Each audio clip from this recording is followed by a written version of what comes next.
Estamos de volta. A Companhia Nacional de Abastecimento divulgou o levantamento da safra de grãos 2021-2022.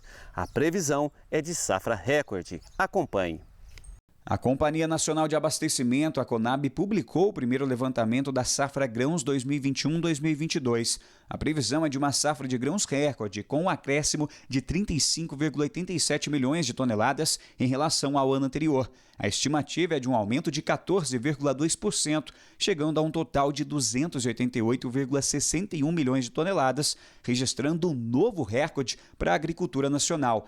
A área dessa produção chegou a 71,5 milhões de hectares. O espaço é 3,6% maior do que o registrado em 2020. No Brasil, é possível cultivar 3 safras agrícolas, sendo que as culturas de segunda e terceira safras são cultivadas na mesma área em sucessão à colheita das culturas de primeira safra. O destaque entre as culturas é para o cultivo de soja, que apresenta tendência de aumento tanto de área cultivada como de produção. Segundo a Conab, a área a ser semeada deve crescer 2,5%, passando de 38,9 milhões de hectares para 39,91 milhões de hectares. Já a expectativa de produção deve alcançar 140,75 milhões de toneladas, o que mantém o país como o maior produtor mundial do grão. Já para o milho, está prevista a recuperação na produção com previsão de aumento de 1,6% na área plantada, podendo chegar a 4,41 milhões de hectares na primeira safra. A produtividade, nesse primeiro momento, é estimada em 6.416 quilos por hectare. A Conab espera uma produção de 116,3 milhões de toneladas. A produção de arroz deve se manter relativamente estável, em torno de 11,6 milhões de toneladas.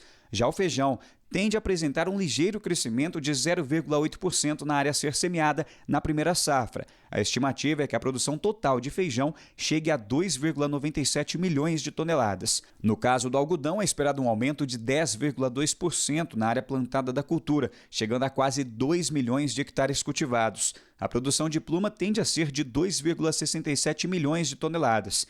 Entre as culturas de inverno, destaque para o trigo, que está em fase de colheita da safra 2021. O volume esperado para a produção neste ano é de 8,19 milhões de toneladas. E veja agora o que mais é notícia no agronegócio. Um levantamento feito pela Companhia Nacional de Abastecimento, a Conab, mostra que o consumo de carne bovina no Brasil segue em queda. Segundo a Conab, os números em 2021 vão diminuir quase 14% em relação a 2019, antes da pandemia. O preço da carne vermelha já subiu mais de 30% nos últimos 12 meses, segundo o IBGE. Os especialistas acreditam que a inflação em alta e o grande número de desempregados são os fatores. Muitas pessoas estão procurando opções de carnes mais baratas, como pé e pescoço de galinha. Em 2013, a série histórica da Conab atingiu o auge, com consumo anual de 96,7 quilos de carne bovina por ano. O consumo este ano deve ficar 5,3% abaixo do que era registrado em 2013.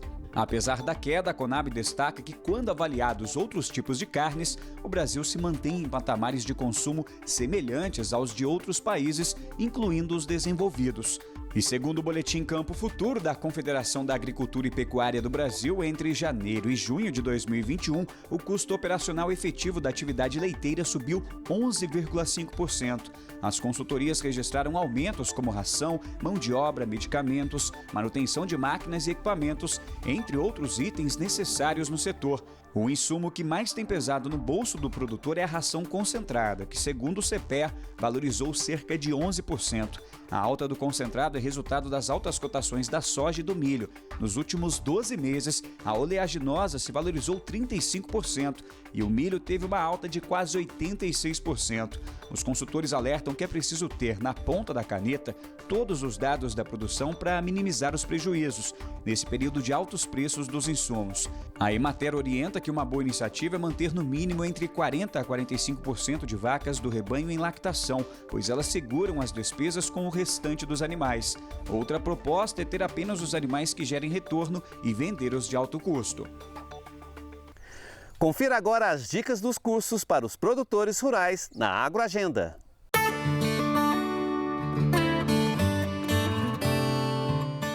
Em Manhuaçu acontece dia 5 de novembro o primeiro Cupping e eleição da Associação do Café das Matas de Minas e Caparaó.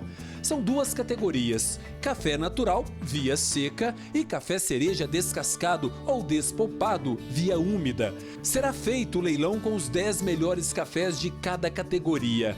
A ideia é oferecer um melhor café produzido por produtoras em forma de microlote, dando ao comprador a oportunidade de ter um café exclusivo e de excelente qualidade, além de agregar valor econômico aos cafés produzidos pelas associadas e visibilidade à região das Matas de Minas e Caparaó.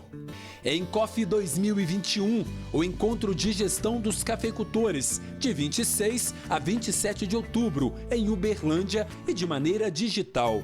A edição desse ano aborda a gestão, crédito, mercado e comercialização no mercado do café. Informações pelo site gpoconecta.com.br.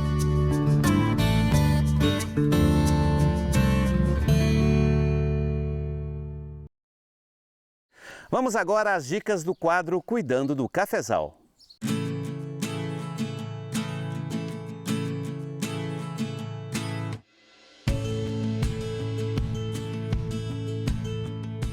Olá para você que está acompanhando o Café com TV. Hoje o Cuidando do Cafezal é aqui no município de Coqueiral, na fazenda Castelinho. Essa lavoura que eu tô já fez 40 anos. E o assunto de hoje é a florada.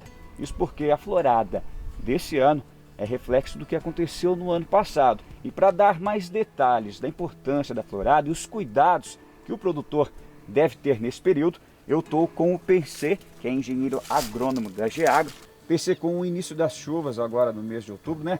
O produtor deve ter alguns cuidados com o cafezal durante a florada? Sim, a gente veio de um período seco, né? As plantas ficaram um pouco estressadas e as chuvas, né, vieram bem agora no início de outubro, com volumes bastante aí, né, suficientes, aqui na região variando de 150 a 200 milímetros, e as plantas já entraram em florada, né? Então, quanto mais enfolhada, mais certeza que eu vou ter de pegamento dessa flor e depois o chumbinho. E assim esses frutos desenvolverem, né, ao longo desse período e assegurar uma boa produtividade para 2022. E PC, quais são as dicas que você dá para o produtor dos manejos, né, do manejo de agora em diante? Então, assim que essas pétalas secarem, e já está aqui adiantado, que o volume de chuva foi bem grande, elas devem cair rapidamente e em seguida eu já entro com uma pulverização que a gente chama proteção de florada. Neste momento, o que eu tenho que colocar? Um fungicida para evitar o quê? Que pegue doenças no chumbinho, protegendo ele. Então a gente vai entrar aqui com Priori Top, né, Oquima, e a gente vai fazer já um nutricional. A gente vai entrar aqui com Hold, que é um inibidor de acetileno que evita a queda prematura do chumbinho e folhas. Um Stimulate, que é hormonal, o Concorde aqui, que é um aminoácido, para a gente tentar segurar o máximo aqui de flores, né? E assim, esse bom pegamento, né, com esses chumbinhos aqui no pé. E PC, em relação a pragas e doenças, o produtor também deve se atentar? Tem cuidados para isso? Tem sim. A gente tem que fazer esse diagnóstico da lavoura, né, com o agrônomo da Geagro, olhar se tem já um pouquinho já de ferrugem, para a gente adicionar nesse foliar o Alto 100, a fim de fazer uma asepsia para ferrugem, e um diagnóstico também de bicho mineiro, que a gente teve um surto muito grande, que é motivado pela seca que teve. Então, é uma praga que desenvolve no clima quente e seco. Eu tenho outras pragas, que seria ácaro vermelho, tem o ácaro da leprose, que a gente tem que começar a ter essa atenção no momento da florada. Então, um agrônomo da Geagro, juntamente com o produtor, visitar as lavouras, fazer esse diagnóstico e assim fazer a melhor indicação desses produtos. Lembrando, esse foliar tem que ser o mais rápido possível, porque a gente vem de um estresse muito grande. Então, quanto mais energia eu voltar para essa planta, mais segurança eu vou ter nesse pegamento. Então, deixa o recado, né, PC? Basta procurar a Geagro. Isso, a gente está até nesse período aí, com uma oferta de pós-florada, né, que contempla vários produtos, né? Tem a parte nutricional, a parte fisiológica e os fungicidas. E também pode colocar o adubo. Então ele tem que procurar alguma das lojas da Geagro, né? E assim a gente vai passar para o produtor, né, esse pacote tecnológico, né? E está nesse período com um bom desconto aí. Está muito interessante essa oferta para o produtor, né? Então, produtor, é ir para a lavoura e trabalhar, isso, né, PC? Isso aí, é fazer esse foliar o mais rápido possível. Tá certo. Muito obrigado pelas informações. Valeu, sempre esclarecendo aí as dúvidas do produtor. Esse foi o Cuidando do Cafezal de hoje. Eu te espero. Até semana que vem. Cuidando do Cafezal. Oferecimento Geagro, 30 anos de história. Agora em novas cidades do sul de Minas. Você vai ver a seguir, doce de leite produzido na Zona da Mata é reconhecido internacionalmente. Você vai conhecer os segredos. Não saia daí, a gente volta já já.